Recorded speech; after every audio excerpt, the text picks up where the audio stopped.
We'd like to invite everyone to the January 14th, 2008 meeting of the City Commission, Salina City Commission. Will the clerk please call the roll? Mayor Joka. Here. Commissioner Larson. Here. Commissioner Peck. Here. Commissioner Perney. Here. Commissioner Vanier. Here. I'd like to invite everyone to join us in the Pledge of Allegiance and a moment of silence. Pledge allegiance to the flag of the United States of America and to the republic for which it stands, one nation, under God, indivisible, with liberty and justice for all.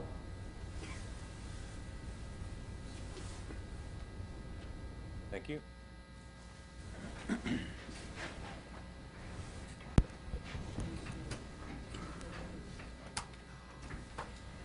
The first item on today's agenda is a citizens forum, a time set aside for any citizen who would like to bring matters to the commission that are not on the day's official agenda. Anybody who wants to come forward for that purpose? I'm Sidney Schultz. Going to give you a 336 South Santa Fe address because I'm here representing the directors for the Masonic Building Association. We've had a little problem with the last month or so that I'd like to talk to you about. But you know, we're made up of 7 directors at the Masonic Temple. I happen to be one of them. Bobby Dye is one, and we've got 5 others that aren't present. A few weeks before Christmas, we had an exceptional condition here in Salina. It's not the first, but we've had it before. We tried to take part in that to feed the electrical lineman that was coming in morning and night. We done a very good job of that. Our cook down there is one of the best in town as far as we're concerned, Frances Poyster, and she done a real good job. We had a mess with these trucks coming in morning and night, spreading whatever they'd picked up out in the country and leaving it lay wherever it dropped off. Now, we knew this, and we're aware of that. Our sidewalks weren't in the best of shape. Apparently somebody was unhappy with us and reported. We have an ordinance or some sort of a standing here in the city that says you've got to clean your walks. We also have to feel that we've got some exceptions under those conditions, and we were under those conditions. Anyway, someone delivered a citation, or whatever you want to call this thing, to the temple. I didn't happen to be there when they got there. Someone told, well, the hospital takes care of our sidewalks and parking lot. Apparently that citation was delivered to the hospital. Now, I can't find out who. I've talked to Jack Hennenkamp. He heard about it, but he doesn't know where it went nor what happened to it. Anyway, there was no repercussions between the hospital and the Masonic building because of it. There could have been. We have an understanding with the hospital. They keep our lot and our sidewalks clean, and we allow them to use part of it for parking.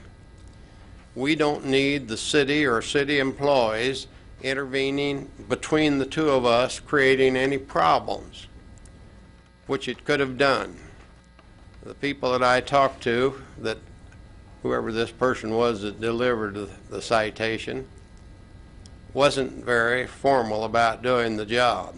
Now, I've heard this before from other folks in town, and we don't need that. You know, I heard here right after Gage came to town that we were going to stop that kind of operation, and we were going to treat the people of Salina with respect. You know, the city, this building, you're our employees.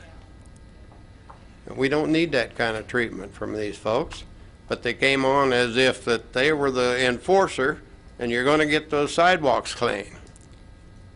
But they had no business delivering that citation to the hospital. It should have come to us. They should have done whatever they needed to do to get it to us. And we don't appreciate that kind of operation. So I'm going to turn it over to you to take care of. We don't expect those kind of matters to exist. We clean our sidewalks as soon as we can normally, but those weren't normal conditions. So, thank you, folks. We maybe have somebody check into that report back next meeting, or Yeah, Commissioners, one thing I do want to make a note, it is important to have our sidewalks cleaned off in a timely manner because there are people that need to use those. Many times those people have disabilities, and we're very cognizant of that. And that's why, particularly when we get a response from someone who points out a deficiency there, we do have an obligation to follow up on it. We do take that as our responsibility. It's our responsibility in the code as well as our moral responsibility. We will find out the question that was brought up with regards to why the hospital received the notice versus someone at the Masonic Temple. I'm not aware of that, but certainly we'll follow up on it. thank you. Any additional comments for the public for the Citizens Forum? Seeing none, we will continue on with awards and proclamations. Item 4.1, the day of January 20th, 2008, as Dr. Martin Luther King Day in the city of Salina. Lisa Upshaw will read the proclamation. Good afternoon. My name is Lisa Upshaw, and I'm the curator at the Smoky Hill Museum. Honoring Dr. Martin Luther King, Jr. Whereas the 15th day of January is the birthday anniversary of the late Dr. Martin Luther King, Jr., and whereas Dr. King stood before all the world as a man of peace, champion of human dignity, and an example of love and brotherhood, and whereas the citizens of Salina do recognize Dr. King's contribution to the good of all humankind, and they do desire to perpetuate and implement the ideals expressed in his dream of peace and harmony among all God's children. So now, therefore, I, Alan Jilka, Mayor of the City of Salina, Kansas, do hereby proclaim Sunday, January 20th, 2008, as Dr. Martin Luther King, Jr. Commemoration Day, and urge that every citizen of Salina join me in extending recognition and honor to the memory of this great leader of humankind. In witness whereof, I have hereunto set my hand and caused the seal of the City of Salina, Kansas, to be affixed this 14th day of January 2008. Are there some particular activities that are going to commemorate the observance? There are. We have several events going on this upcoming weekend, starting with Saturday the 19th down at the museum. The Arts and Humanities Commission has sponsored a performance by a Kansas City area jazz artist. Lisa Henry will be performing at 1 p.m. in the museum lobby. And then at 6:30 p.m. that night at Sunrise Presbyterian Church, we have our annual potluck dinner. And then the interdenominational church service is Sunday afternoon at 3:30. And then on Monday, the actual holiday, St. John's Missionary Baptist Church has their youth-oriented service at 12 o'clock. I have a signed copy of your proclamation here. I also want to, I see some of the organizers of the event here. I want to thank all of you for coming today.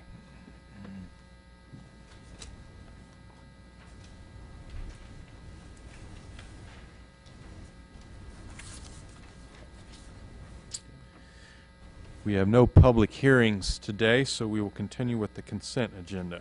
Item 6.1, approve the minutes of January 7th, 2008. Item 6.2, authorize purchase of a Bauer breathing air compressor from Conrad Fire Equipment in the amount of $24,167.21. Item 6.3, resolution number 086475, amending resolution number 076463, describing the corporate limits of the city of Salina. Entertain a motion on the consent agenda. Mayor, I'd move for approval of the consent agenda. Second. Motion is to approve the consent agenda. All in favor signify by saying aye. Aye. Opposed, same sign. That passes 5-0.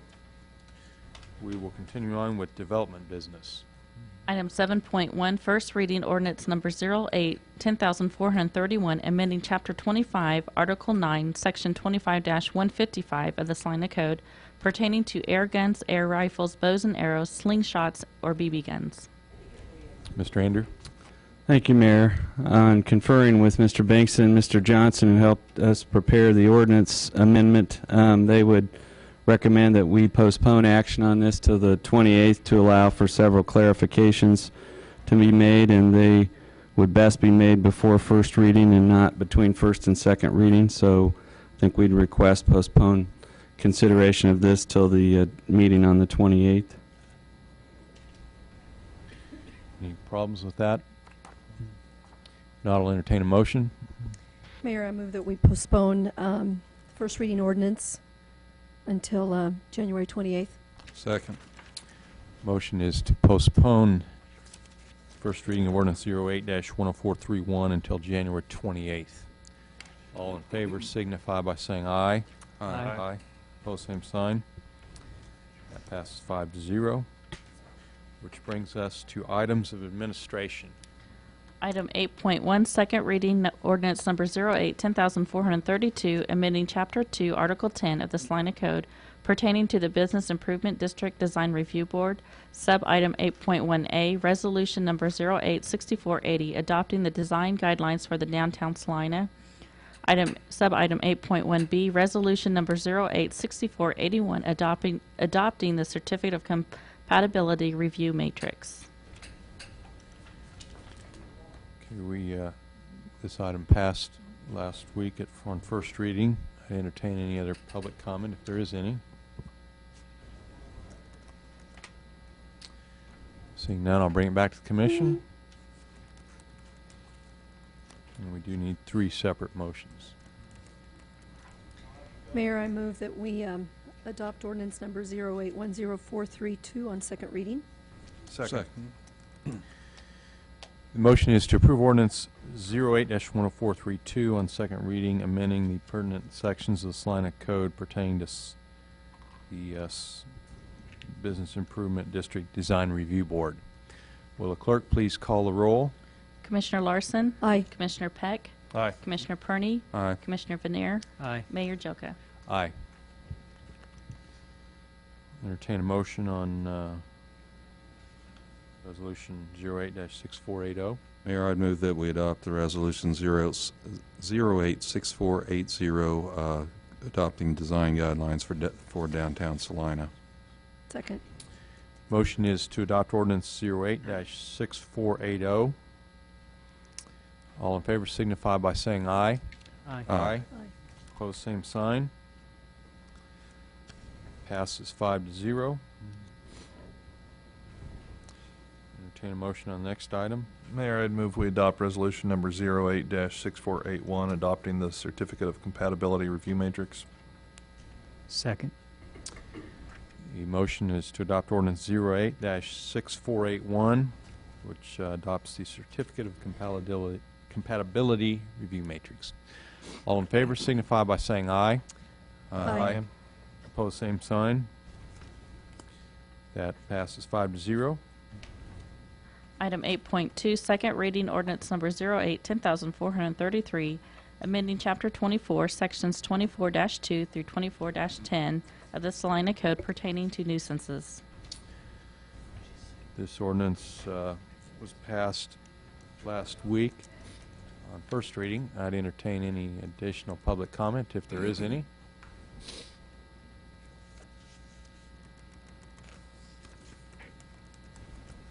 Just briefly, Mayor, Commissioners, just would like to draw your attention to some few very minor changes that staff drew to my attention, as well as during review that we noticed for second reading. If you turn to paragraph F of section 24-4, the word was originally "and" after city manager. It's been changed to "or" to clarify that either the city manager or his designee can be the hearing officer.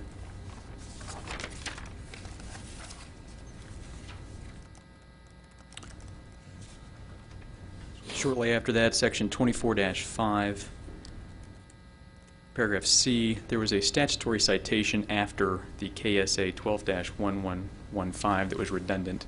Just for clarification purposes, we removed it. It is actually contained in that same 12-1115. It was just a little confusing. As well as 24-6, we deleted paragraph D that came after C. It was confusing a little bit as staff was reading, going through training, as well as I was reading it, just for clarification purposes. It changes nothing substantively. It is just merely for clarification. Thank you.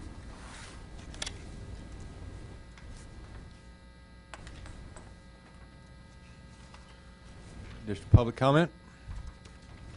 Commission action? Mayor, I'd move for adoption of ordinance 0810433 on second reading. Second. Motion is to adopt ordinance 08-10433, amending the pertinent sections of Salina Code pertaining to nuisances, incorporating the 2 minor corrections as listed. Will the clerk please call the roll? Commissioner Larson? Aye. Commissioner Peck? Aye. Commissioner Perney? Aye. Commissioner Vanier? Aye. Mayor Joka? Aye. Item 8.3, second reading ordinance number 08-10434, providing a change in zoning district classification from I-1 and I-2 to C-5 on property addressed as 500 through 510 East Schilling Road. Once again, this ordinance passed on first reading last week. Any additional public comment? Commission action? Mayor, I'd move for approval of ordinance 0810434 on second reading. Second. Motion is to approve ordinance 08-10434, rezoning property on 500 and 510 East Schilling Road from I-1 Industrial Park and I-2 Light Industrial to C-5 Service Commercial. Will the clerk please call the roll? Commissioner Larson? Aye. Commissioner Peck? Aye. Commissioner Perney? Aye. Commissioner Vanier? Aye. Mayor Joka? Aye. Item 8.4, resolution number 08-6473, adopting a revised solid waste management plan with goals for 2007 through 2016. Mr. Frazier? Mayor and Commissioners, over the last year, City staff and the Solid Waste Management Committee have reviewed this document. A public hearing was advertised and held on Friday, December 7th, 2007, to answer questions concerning the changes.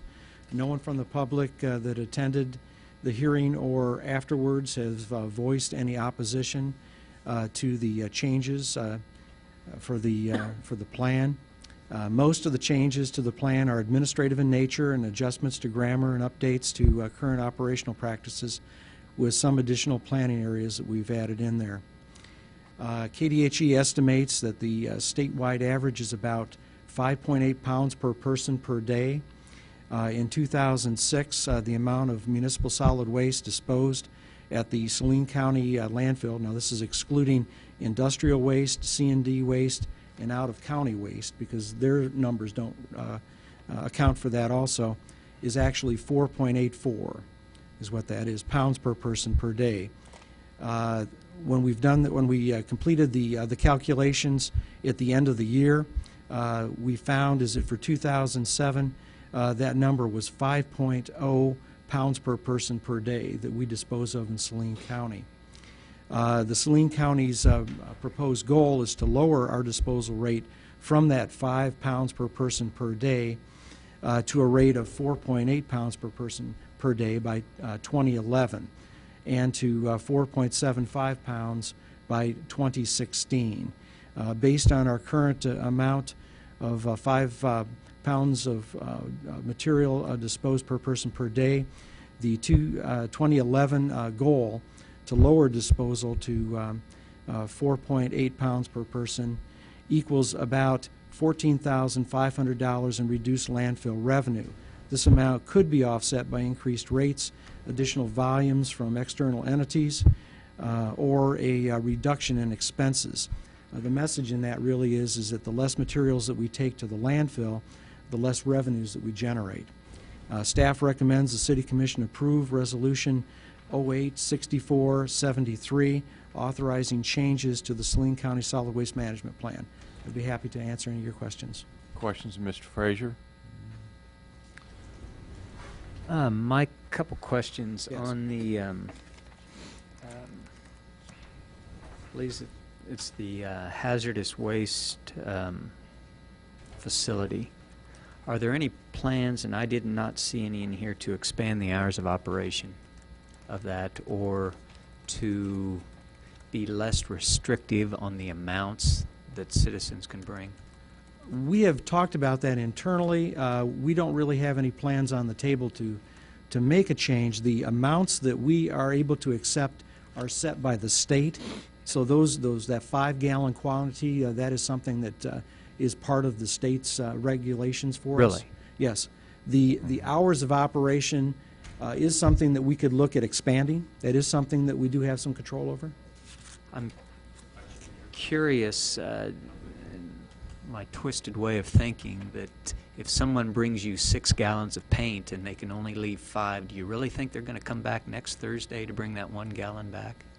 Well, Or are they going to find the closest dumpster they can find? they could well do that. To me, that I struggle with why that is. Yeah. And that is, but it is part of the regulations, is that limit that we can take. Okay. Mike, do you think it's a possibility that that is in some means of trying to differentiate between residential and commercial, the 5 gallon? 'Cause I think so. I think that what they're trying to do, they have to set some kind of limit to be able to say that what is an average amount that might come from a residence as opposed to a business. The whole idea with the HHW program is that the diversion of materials from the landfill to this facility is supposed to be able to provide a service to residents, not businesses. And so it really excludes those higher amounts. And not that 6 gallons is a tremendous amount, but I think on average that's how they came to that conclusion, that they felt that would be a reasonable amount for the average citizen to be able to meet that standard. Well, in cleaning out my basement this weekend, it's going to take me 3 weeks to bring you everything that I have, and I think that's absurd. But if it's out of our control, it's out of our control. It is part of the regulations there. Yes. Okay. My second question is on e-waste, and there have been some pretty extensive articles written in the Wall Street Journal, Forbes magazine, concerning the problem that this is becoming. And where are we at on some sort of collection center or a process for disposing of it? Personally, well, I guess where we're at right now is we're waiting for the state to make the next step towards offering funds that we could be able to participate in to be able to establish Salina as a e-waste collection center.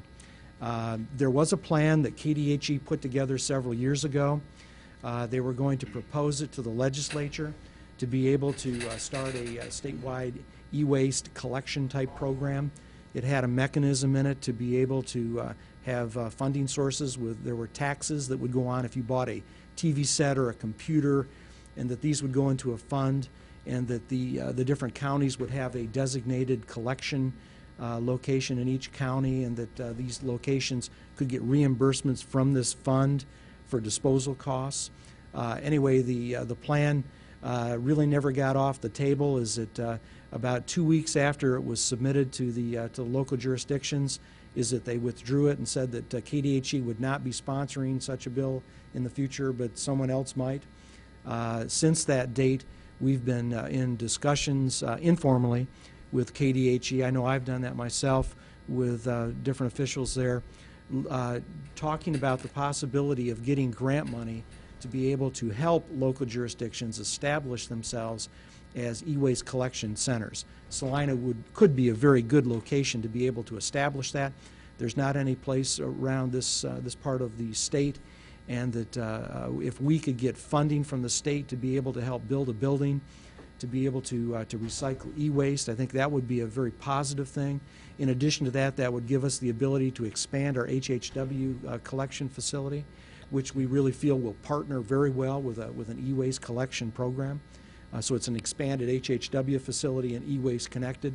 So I think right now what I've been waiting for is that I've been waiting for the state to be able to offer some of those grant funds so that we could get into partnership with them to be able to build a facility that could be able to do that, or at least to propose that option. Are there any other communities, probably east of here, that have e-waste facilities? There are. And are those privately, or are those? The ones that I'm familiar with are private. There are some. I know that Topeka has some private companies that do that. I really couldn't tell you if there are governmental ones, but I'm sure that there are. But no one in this community has expressed any interest in. Oh no, that's not so. Is that there have been people that often will bring up the ideas that it would be nice to be able to have an e-waste collection facility here in this community. And I would agree with that. I would also like to see that. But then again, with that too, is that they're expensive, and that because these companies that come in are going to charge you to take this material away. I see. So so it's not free, is that you're going to have to pay to have them take it away for you. Right now, the state of Kansas allows e-waste to be disposed of in landfills across the state. But then again, is that I think with some help from the state to be able to get funding for some capital improvements such as buildings and expansion of facilities, it would give us the ability to get in there and to be able to establish ourselves as a regional location for that, and to not only take care of Saline County, but area counties. Thank you. I got a couple questions for you, Mike. I'm probably missing this somewhere, but in the 2006 solid waste numbers, it says excluding industrial, C&D, and out-of-county solid waste.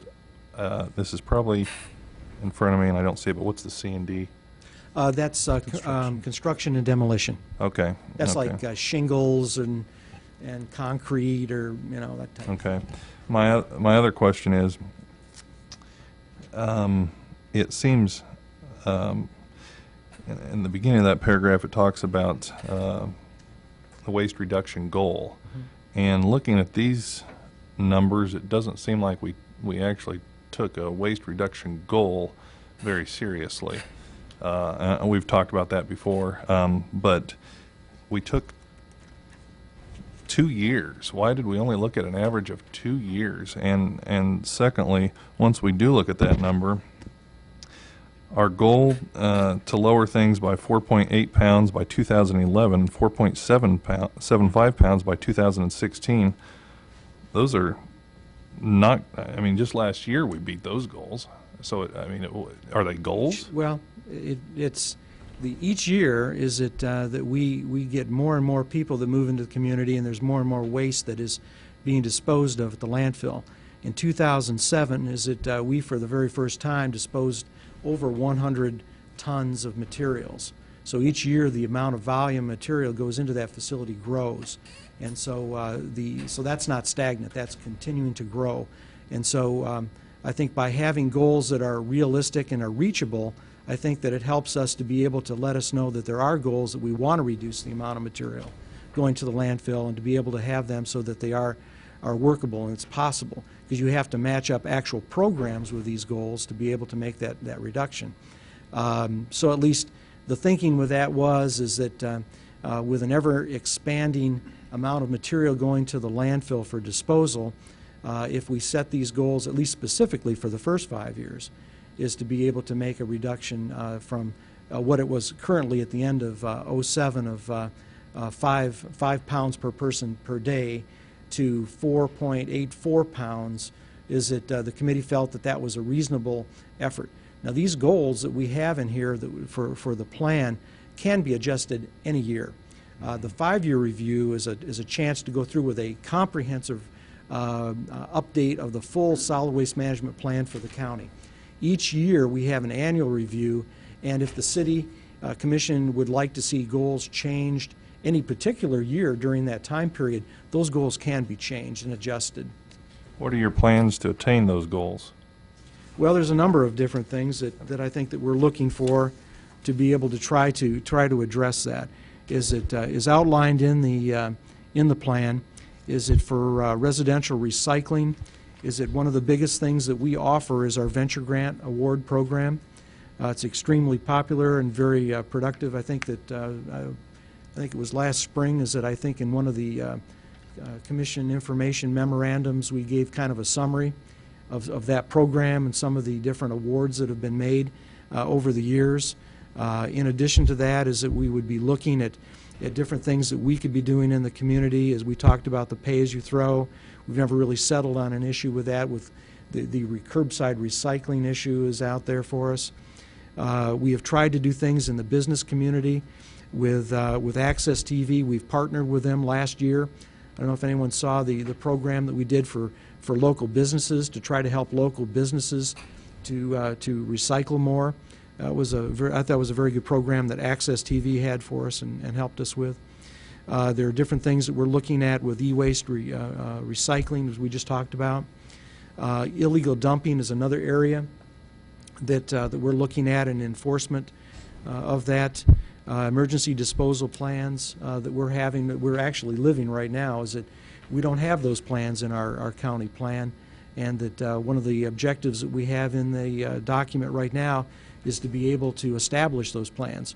So we're, like I said, we're living that right now, so we'll be able to write our plan from experience. But composting is another issue. So we're trying to be able to put together a number of areas that we feel that can help with public education, with the venture grant programs, to be able to try to be able to have an impact on reducing the amount of material we send to the landfill. As we said before, I mean, it's good news, bad news on our landfill. Is for, you know, the more we divert from there, the less revenue we bring in. Yeah, seems like it. Yeah, I understand that rub there. It seems like at some point, for a real comprehensive plan, we need to find creative ways to reduce and still, without necessarily raising rates to, drastically, still find a way to make that viable. But Commissioner, I think a couple things to look at. Mike mentioned the curbside recycling. I don't think there's any question that because one thing we owe you this year is a review of some curbside recycling options. If at any time you went with a true pay-as-you-go, which would be hand-in-hand with some form of recycling program, it'd have to be, you would see a fairly significant impact in what goes into the landfill, without question. So I think if that's a direction that we end up going with a citywide system, you would definitely want to come back and look at revising these goals, because you'd have the ability to make a bigger difference there. Another thing is we talked a little bit about yard waste. If you, in some states, yard waste is banned from landfills. Missouri is an example of that. Kansas, it's not, so it's allowed to go in. But I can't remember, and I can't remember the number on our diversion or the quantities of our characterization, I should say, of our waste in our landfill. But typically, if I remember right, yard waste is, I don't know, 8 to 10%. Mike, I think it's about 8%. 8%, okay. Yeah. So there's no question, if there's something else you can do with yard waste, or if you choose just simply not to take it, there's a pretty immediate impact there that gives you some longer-term storage as well. Is the net weight of the disaster debris going to count against our goals? It wasn't listed as industrial or... Well, these materials are being burned, so they're not going into the landfill. So the only I guess part of that would be, there may be some ash that ends up in the landfill, but as far as a tonnage, I would imagine it would not show up on the charts, because it's all being diverted to the burn pits.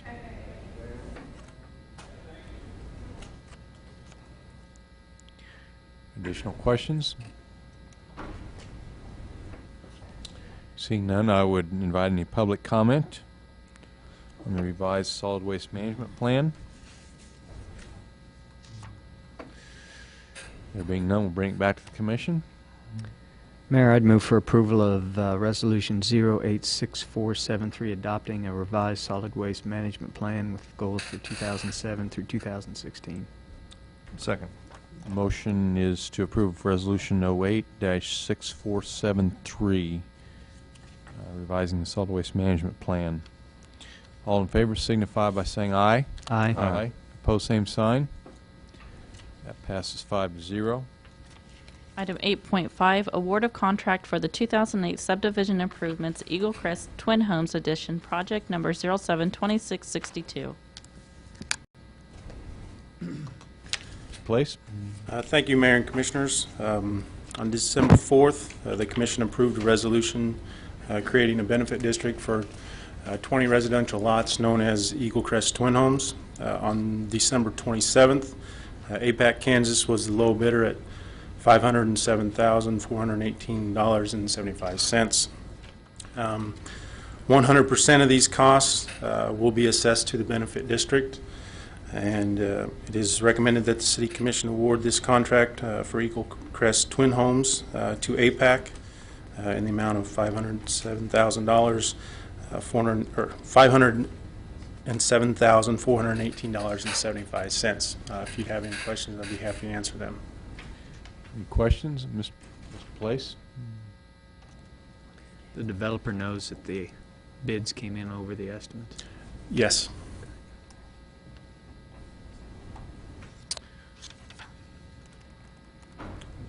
Thank you very much.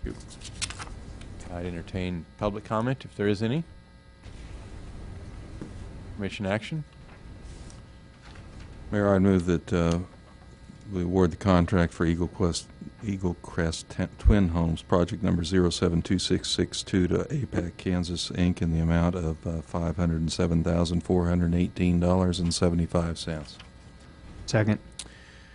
Motion is to award the contract for improvements in the Eagle Crest Twin Homes addition to APAC Kansas, Inc. in the amount of $507,418.75.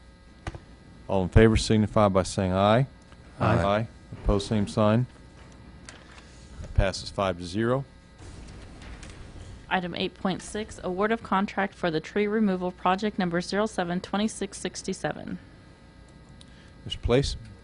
Thank you once again, Mayor and Commissioners. Due to the effects of Katrina in August of 2005, the Army Corps of Engineers decertified all levees in the United States. One of the measures required to recertify these levees is the removal of trees within 15 feet of the toe of the levee. The Corps of Engineers believes that these tree root systems could be a weak point in the levees, and therefore which could result in breaches. So that's where this project came about. On January 8th, we received bids for this project. Malm Construction Company was the low bidder at $92,329. We do have a pretty tight schedule on this. Start is January 22nd and with a completion of March 14th. This is to avoid the rainy season, and then at some later date we can continue with another project very similar to this, at possibly another location on the levee. The project was separated into three separate portions.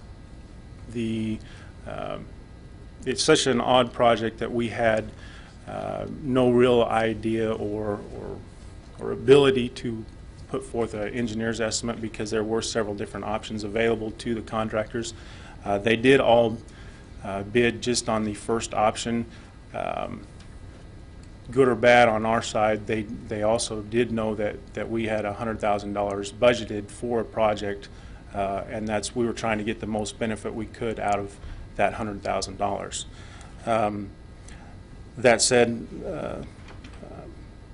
again, that money is allocated, and it is our recommendation that we award this contract to Malm Construction Company in the amount of $92,329. If you'd have any questions, I'd be happy to answer. Questions of Mr. Place? What is the actual extent of this? It says Salina to Mentor, but then it says 0.6 of a mile. What? Well, it's just a portion. So it is just a short segment. That is correct. Yes. Okay. The Corps of Engineers looks at Salina to Mentor as one. We're doing segment. That is the most critical portion right now, and then as time and funds become available, we will keep doing this. So this actually only covers the 0.6 of a mile. That is correct. How much per tree is that? It's going to be a lot. Well, that was another difficult thing. It really, we were trying to figure out how we could go and estimate this, whether we go out and try and count individual trees and have them bid on, saplings, and then 4 to 6 inch trees, and then divide them up that way. We were hoping that really became an option that we didn't think we could really monitor, and then not only to bid on that, but to manage that project once they got into actual removal of those trees, because we're not going to be going out and it would be difficult, I would say, to go out and count whatever trees have been removed. and then to see our numbers versus what they say they remove. So we tried to put together a package that would allow us to monitor as best as possible as we could with the project and with the funds available. Now, the goal here is not simply to cut down some trees, but to actually do complete root removal of sorts. That's correct. It'll need to be removed 4 foot below surface and then replaced. Okay. 4 foot below surface. Okay. That's not going to get out all the roots. That's okay. Correct, yeah. And who monitors that? We will have our construction management people on site watching this. But there's no problem with, I guess, let's see, are these mainly hedge trees?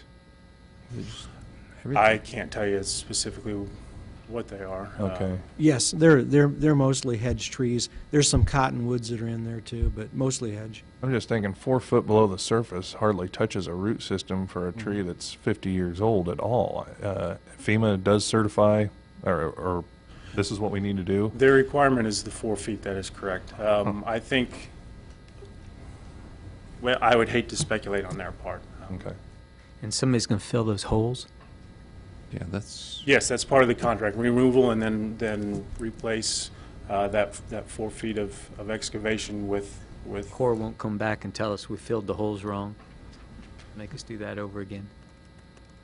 Well, that should be part of our construction management and monitoring what comes out and what goes back in. Carlton, probably the question really is the specification for the project pretty clear on how to restore the holes after the tree is Yes. pulled out? And it's, That comes from the Corps? Yeah, that's Yes. comes right from the Corps. Okay. Does anyone come, in the contract itself, after these holes settle over the course of a year and we have a whole bunch of dips all over the land, does this contract allow for them to come back and top those off, or do they just fill it in such a way that it's raised? Should be compacted as it's brought up. If they just dump 4 feet and let it sit, it obviously will settle ununiformly, and we'd have problems.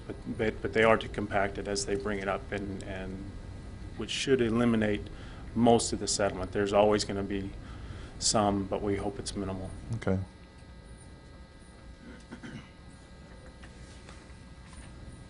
Additional questions? Thank you very much. Any public comment? If not, we'll bring it back to the commission for action. Mayor, I'd move we award the contract for the tree removal project number 07-2667 to Mom Construction Company, Lindsborg, Kansas, in the amount of $92,329. Second. Motion is to award a contract for tree removal on the levee to Mullen Construction Company in the amount of $92,329. All in favor signify by saying aye. Aye. Opposed, same sign. That passes 5-0. Item 8.7, resolution number 086477, authorizing an agreement with Connie Steininger to provide indigent counsel services for the Salina Municipal Court. Mr. Gage? Thank you, Mayor and Commissioners. We've had a panel for providing indigent counsel services since 2003, and actually since that time, it's a 3-person panel. We pay $4,500 a month total, which is split 3 ways, $1,500 a month per attorney. Recently, Patrick Thompson was selected or appointed to the district court judge position, so that left a vacancy in our panel. And we sent out an expression of interest to local attorneys, received interest from Connie, who we believe is very well qualified to provide this service. So we present this to you for consideration and recommend approval of resolution number 086477. Questions of Mr. Gage? Not, I'd entertain any public comment if there is any. Commission action. Mayor, I'd move for approval of resolution 086477, authorizing the city manager to execute an agreement with Connie Steininger to provide indigent counsel service for the municipal court. Second. Motion is to approve resolution 08-6477, authorizing an agreement with Connie Steininger to provide indigent counsel services for the Salina Municipal Court. All in favor signify by saying aye. Aye. Aye. Opposed, same sign. That passes 5-0. Item 8.8, resolution number 086479, authorize renewal agreements to provide administrative services for self-funded health benefit plan and individual stop-loss with Blue Cross Blue Shield of Kansas. Mr. Gage? Thank you, Mayor. Since 1997, the city's had a self-insured insurance program. Basically, what that means is rather than buying insurance to pay for all of our claims, healthcare claims, that we actually have a fund and we pay for claims directly out of that fund, with a couple exceptions. One is called one of the focuses here with this agreement with Blue Cross and Blue Shield is for both administrative services and stop-loss coverage. The way the stop-loss coverage works is that if there's an individual claim that's exceeds $75,000, the insurance comes into play. Or if all total claims exceed 120% of the expected claims, then insurance comes into play. Otherwise, it's funded directly out of our budget. The estimated cost for this is $583,542 for the 2008-2009 benefit plan year.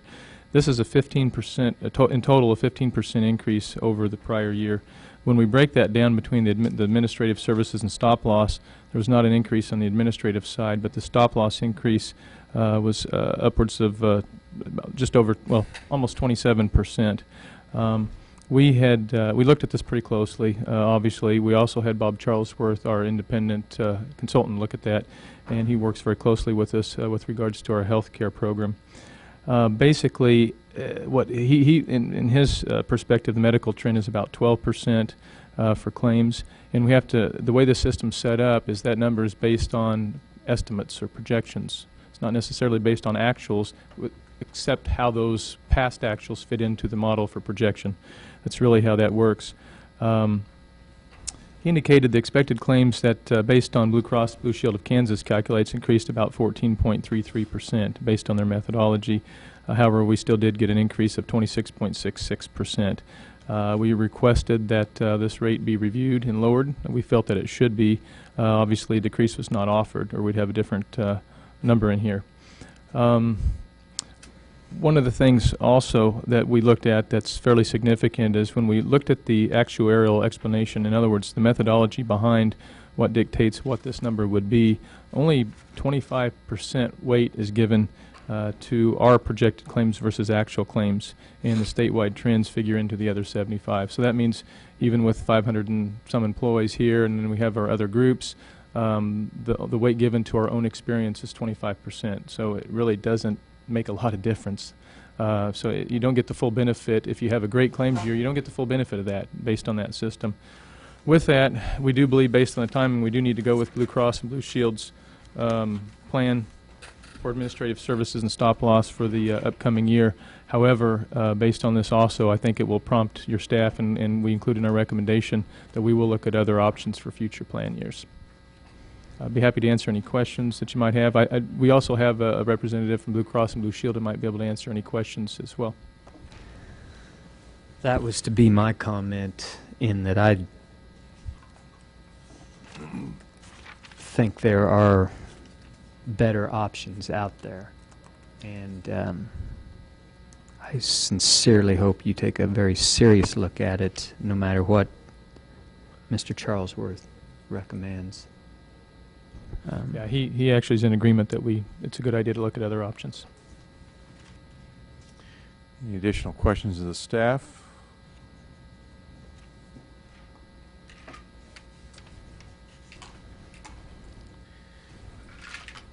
Seeing none, I'll invite any public comment if there is any.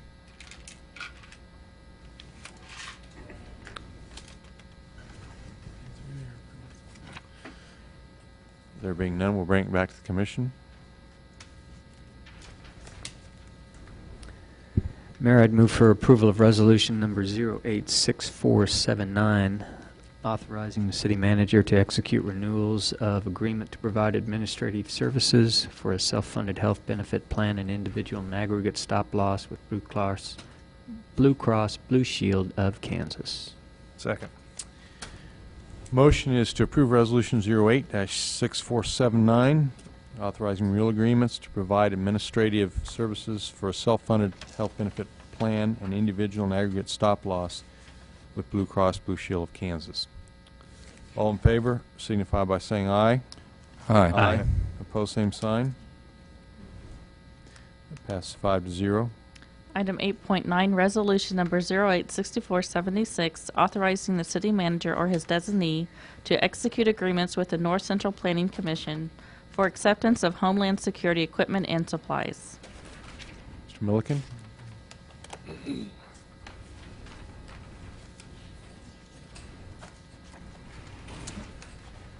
Mayor, Commissioners, I'm Larry Mulliken, your fire chief. What you have before you is a request tonight for the approval of a resolution authorizing the city manager's designee to sign for Homeland Security equipment. It's a pretty straightforward process. We're part of the North Central Regional Planning Commission, and that council more or less divvies up equipment. We received about $22,000 worth of Homeland Security equipment, and they forwarded a contract for us to sign off on, which I thought was a pretty simple matter.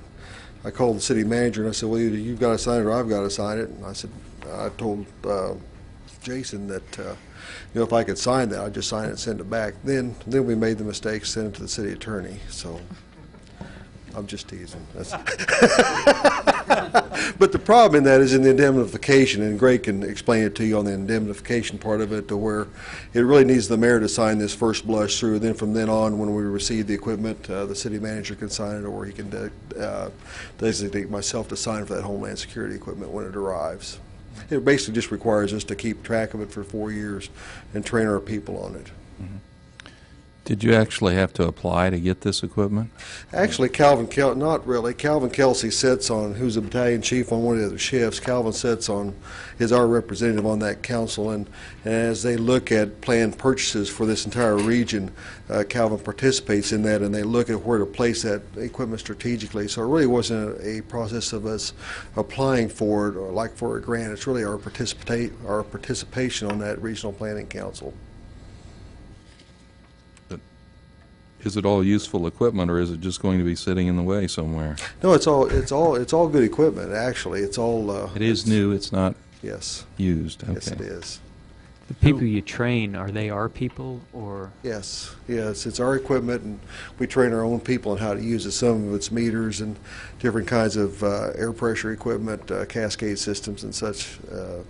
It could run the gamut. And like I was telling the city manager, as years go on, we receive this equipment periodically, and so it changes from time to time depending upon what needs we might have and what, from a planning standpoint, what would benefit the community and this entire region of Kansas for us to have that. Because we do service a number of counties. We service like 13 counties actually as part of that regional response capability. Out of curiosity, what are those Yamahas? The EF-1000s. What are they? Mm-hmm. They're small generator units that have lights on them, and they're really slick. Man, it'd been nice to have during the power outages a while back, because you can fire them up and they've got a light already mounted on them, or you can take the light off and use them just as a standalone generator. I'd like to have one. And I understand we're responsible for the maintenance and the upkeep. And are they insured? Or are we responsible for insuring of this equipment should it be stolen or misused? Or yeah, it would fall underneath our regular insurance of our regular city equipment things. But it's most all of that's pretty small dollar stuff. And the big item on there I think is that air cascade system for $6,000 or something like that. Most of it's a lot smaller items. But yeah, we do insure that equipment. And if I can ask, what's an auto ray? An auto ray, that's a detector, and it's an ionizing meters. What it is, it ionizes and reads ionizing radiation. Oh, okay. And a cradle kit? The other ones kind of seem pretty self-explanatory, but what's a cradle kit? Just curious. I can't tell you what a cradle kit is off the top of my head. It must be something that sets in. I don't know. I know what okay, but we need it. Is. Got 3 of them. It comes with it. Yeah. It comes with it. It comes with a cradle. Okay. Okay. Thank you very much. Okay. Entertain any public comment? Commission action? Mayor, I move that we approve resolution number 086476, authorizing the city manager to execute agreements with the North Central Planning Commission for the acceptance of the Homeland Security equipment and supplies. Second. Motion is to approve Resolution 08-6476, authorizing the city manager as designee to execute agreements with North Central Planning Commission for the acceptance of Homeland Security equipment and supplies. All in favor signify by saying aye. Aye. Aye. Opposed, same sign. That passes 5-0. Is there any other business? Mayor, if in light of the earlier discussion, the city attorney and I believe if you have the time, we'd like to ask you to go into executive session for personnel reasons. There's a motion ready for you.